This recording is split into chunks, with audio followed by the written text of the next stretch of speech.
And what we Right. found, what we found is because esport clubs are at school, those 20 to 30% of kids that had nothing else they were doing, and they were in this kind of subset. And to go back to traditional sports, Chris, I mean, this idea we've been talking about for the past 10 years, that's really a 40-year long issue, is the removal of physical education focus in schools. Not the removal, but the shrinking of it. And what happened 40 years ago when we started doing that with traditional sports and taking less PE because we needed to focus more on testing and more on, the in-class time. So we've shrunk physical education. So what happened there, and this is data backed up by the National Association of Sports Commissions. Not only that, not to cut it off, you've cut the art programs as well, man. So you've cut on both sides. But go ahead. I'm sorry, I just had to say that. No, yeah. You're exactly right. Every angle we talk about, there is a missing component that isn't there anymore, or a component that's missing now because of us. I don't know. Are we changing standards? Are we trying to compete with China? I have no idea. I mean, I teach at the university level, but I teach traditional sports officiating and coaching. So for me to be an expert on high school and middle school education, all I know is what I've seen on the outside. So I definitely can't have a complete full understanding, but I have an opinion, obviously.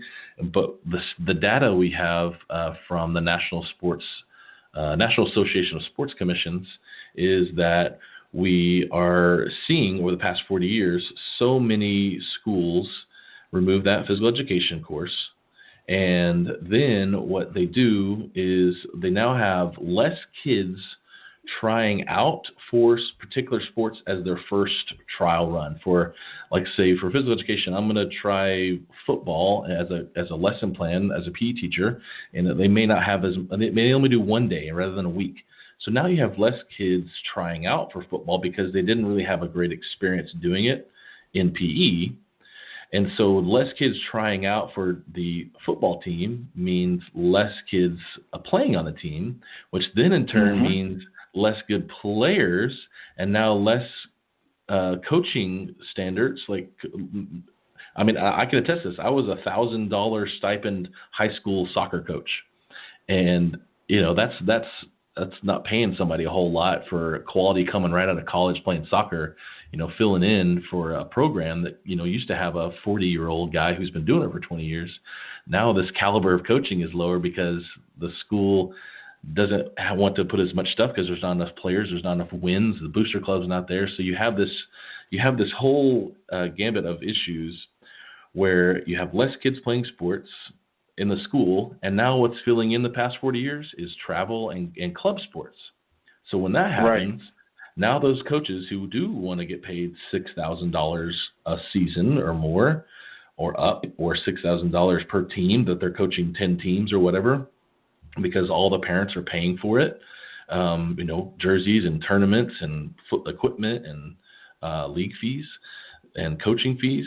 Those coaches, they're not in the high school space as much anymore. They're out getting clubs because then they know the colleges are going to look for club players to recruit, especially things like soccer or AAU basketball.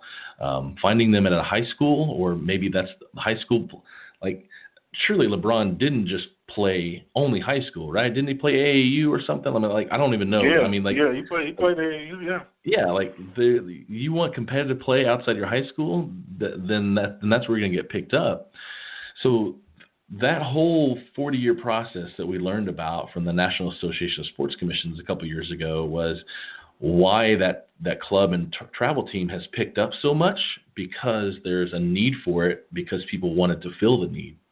So now you have this subset of kids who didn't try out and don't have enough high caliber coaching at a school to draw kids in, because they're just a 20-something-year-old like I was, just helping out and not recruiting and training.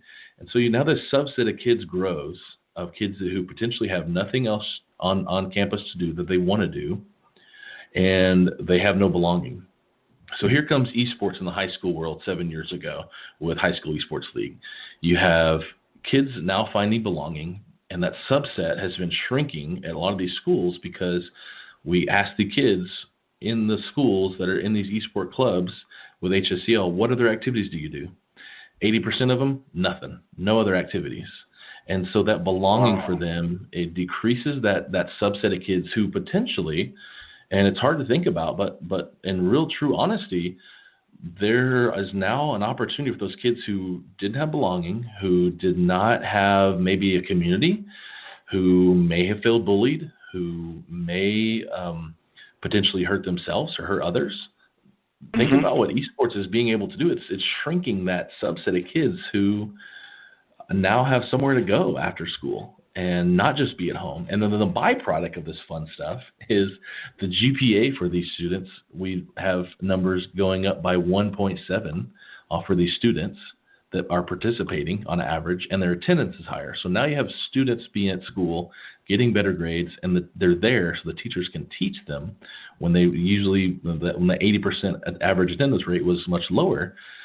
And the other byproduct is at home. They are not playing video games as much because they want to compete. They want to get good grades, just like you and me. I mean, I wanted to get good grades so I could suit up and on my team. And I remember getting bad grades and being on the D, getting a D and not being able to suit up for some football games in high school, and it bummed me out.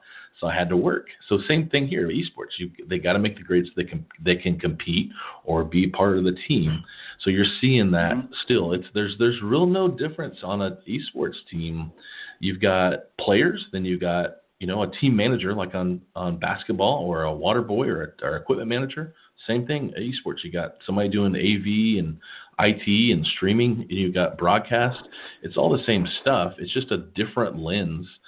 And the last part is hearing about things like football players in the stands and at a pep rally, but the people running out of the tunnel is the esports team. Or you've got kids at home eating dinner with their families because they are not saying, "Mom, wait a minute, I can't pause this game. I'll be at dinner soon." They're saying, I got to eat dinner. I got to eat healthy. I got to sleep, do my homework because I got practice tomorrow with my team and I've got a competition.